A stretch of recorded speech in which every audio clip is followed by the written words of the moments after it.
É uma proposta que foi apresentada pelo próprio Irã à Agência Internacional de Energia Atômica o ano passado. Houve, em primeiro momento, um certo entusiasmo dos outros grandes parceiros, da França, da Alemanha, dos Estados Unidos, dos países do P5, que eles chamam, que são 5 membros do Conselho de Segurança mais a Alemanha, com relação a essa proposta. Mas depois o tema não evoluiu e hoje nós estamos nessa situação de tentar resgatar um pouco esse diálogo. Poderia ser esse país que receberia esse urânio do Irã? Eu acho que isso ainda não estamos nessa etapa. Eu acho que existem várias alternativas sendo pensadas. Mas o central admitiu essa possibilidade no recentemente. Não, existem várias alternativas sendo pensadas. Essa possibilidade da Turquia, ou inclusive da troca ser feita numa ilha do próprio Irã, ou eventualmente de uma terceira parte, de um outro país que não a Turquia, que não o Brasil. Então esse é um tema que está sendo discutido, mas o importante disso é que a escolha do Brasil, nesse momento, é uma escolha pelo diálogo. É preciso persuadir o Irã, voltar à mesa de negociação, criar confiança entre as partes, para que a gente tenha uma solução positiva. Porque a solução alternativa, que é a solução da sanção, do isolamento do Irã, etc. e tal, a experiência recente mostra que ela é contraproducente. Isso aconteceu com o Iraque, depois nós tivemos esse resultado que todos nós sabemos. Isso aconteceu em outros casos, as sanções contra Cuba, por exemplo, ficaram 50 anos de sanções contra Cuba e ela não produziu nenhum efeito, muito pelo contrário. Então, a nossa percepção é de que nós precisamos primeiro esgotar a via do diálogo para depois pensar em outras alternativas. Dona Araújo, qual a posição do senhor a respeito dessa tática do governo brasileiro em relação, especificamente ao Irã? Eu acho que, primeiro, parece eu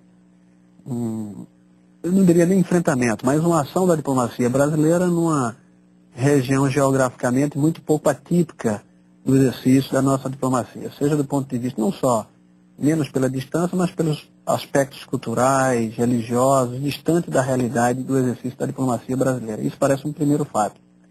Depois, questões indiscutivelmente em relação à importância comercial hoje não tão grande, mas um mercado promissor para o governo, para essa relação bilateral, um mercado potencialmente importante para o Brasil. Isso é fato. Nós temos que fazer a conta até onde o risco dessa relação política tem que ser posto numa balança e bem avaliado.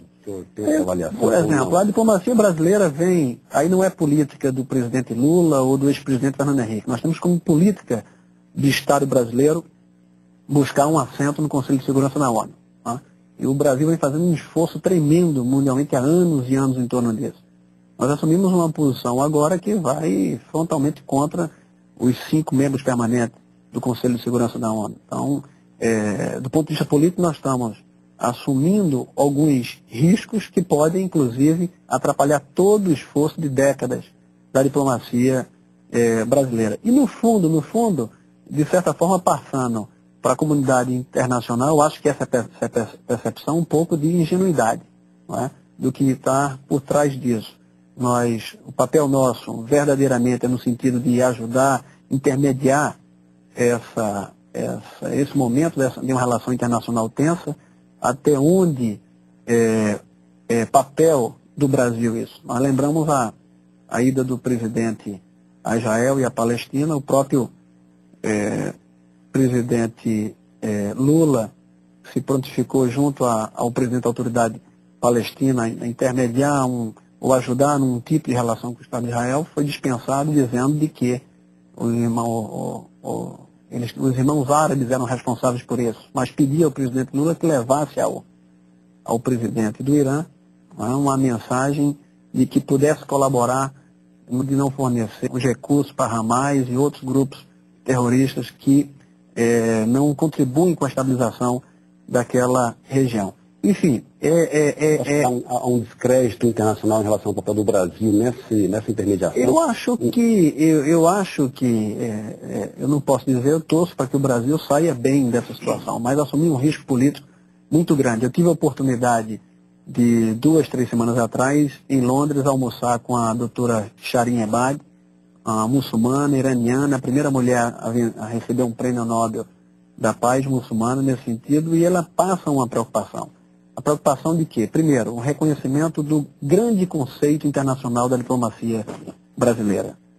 Segundo, de que o Brasil assumiu um papel político-econômico muito mais expressivo de tamanho relevante nesses últimos anos.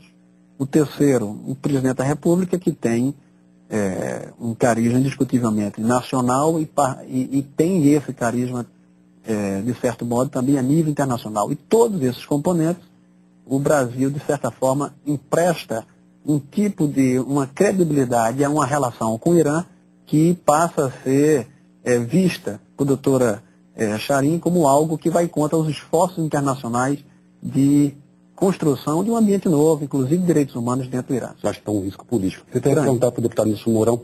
Essa semana o jornal Washington Post publicou um artigo em que se perguntava se o presidente Lula estaria sendo usado como inocente útil pelo presidente do Irã, Mahmoud Ahmadinejad, nesse caso específico. Como é que o senhor comenta esse tipo de reação internacional à posição do Brasil de intermediários com esse não é um conflito, mas é uma negociação árdua? Considero esse tipo de comentário bobagem, estupidez, altamente desnecessário. Eles são acostumados e estão permanentemente trabalhando, realizando pressões contra o presidente Lula, pressões nunca vistas na história desse país, contra um presidente para estabelecer relações soberanas.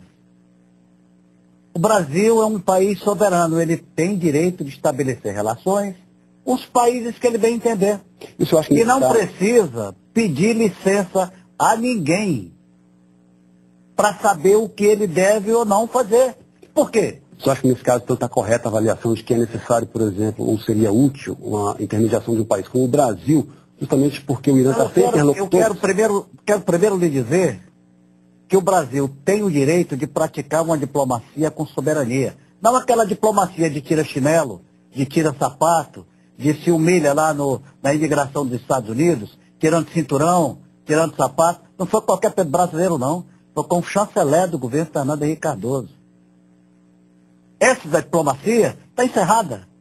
Você se afirma no mundo, você se consolida no mundo, não no momento que você se humilha, que se coloca curvado diante dessas potências, mas no momento que você afirma a sua diferença.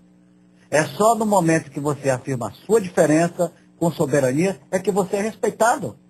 Não é por acaso que o presidente Lula recebe da revista Time insuspeita, a revista americana, colocando como o primeiro líder político do mundo nesse ano. Você acha que ele pode ter chance Não é por de ser bem acaso. sucedido lá no Irã? Não é por acaso que essas coisas acontecem, é por sua diplomacia autônoma e independente. O Irã não é qualquer país no mundo, não é uma ilha perdida no mundo. Um grande país do Oriente, que tem história, uma história milenar, tem 80 milhões de habitantes, tem um PIB de mais de 250 bilhões de dólares. A renda per capita é maior que a do Brasil, inclusive. Que tem vastos campos de petróleo ainda inexplorados, tem uma população determinada, altiva. Esse país tem que ser respeitado e o Brasil tem que ser respeitado também.